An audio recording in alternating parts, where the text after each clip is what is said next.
Hello again, everybody. This is John with BestPriceNutrition.com. Today I'm here to talk to you guys about Triphala. It was on the Dr. Oz show. He had a doctor on there that practices in Ayurvedic medicine. It's the ancient Indian form of medicine. And talking about Triphala, which means it's from three fruit. And I'm going to go through with you guys real quick the purported benefits and what the actual research says.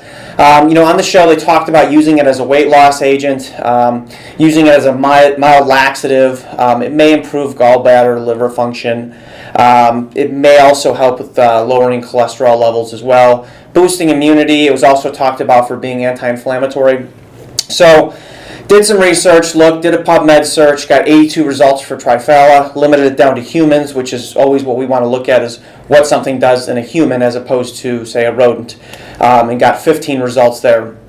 Now, the one clinical trial that I did find on Triphala alone was actually to be used as a mouthwash, which actually was deemed to be effective as an oral antibiotic. So that was good to see. So for those who don't want to use mouthwashes, it's actually a good alternative based on those results. But sticking to what was spoken about in the show, there was a talk about a big weight loss study, and I had to do a little poking around to find it. And it was actually a 12-week study with 70 overweight individuals. Now, and they were broken up into 4 groups. Now, the issue with the results is, yes, there was some significant weight loss there, but the problem is that none of them were given just Triphala. They were given, one group the 3 of the 4 groups that actually included Triphala were given a mixture of 5 Ayurvedic ingredients, 6, and then 36. So to hone in and say it's just the Triphala that's responsible for weight loss is hard to say at this point, because there are no human studies that have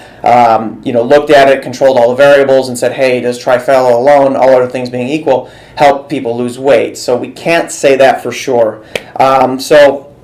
As always, you'd like to see more human evidence. So that's what the actual research says. Now, the doctor spoke about some anecdotal evidence in her practice. Fine, but that is what it is. It's anecdotal. And a couple things that she said that were actually myths, and we like to attack myths before they get out of control, was with meal timing. If you eat anything, I believe she said, after 7, you might as well stick it to your butt. I mean, that doesn't make any sense at all. It's ridiculous. It's nonsense. If all other things being equal, you burn the same amount of calories, you take in the same exact foods, and whether you had them in the morning or at night makes absolutely no difference. That's a ridiculous myth. So I wanted to point that out to people so they don't think, oh, I can't eat at night.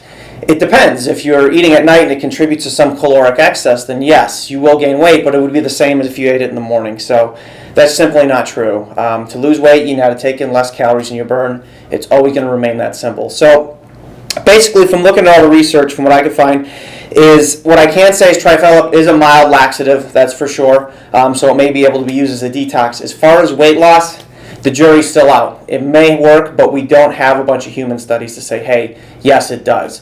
That being said, it's pretty cheap, so if people want to give it a shot, see how it works for them in terms of weight loss, that's certainly fine. If this amount of evidence warrants that for you, that's great. If you have any questions on it, please feel free to post them in the comments section of the video. Happy to answer them. Appreciate you watching, and also check us out at facebook.com/bestpricenutrition. Thank you.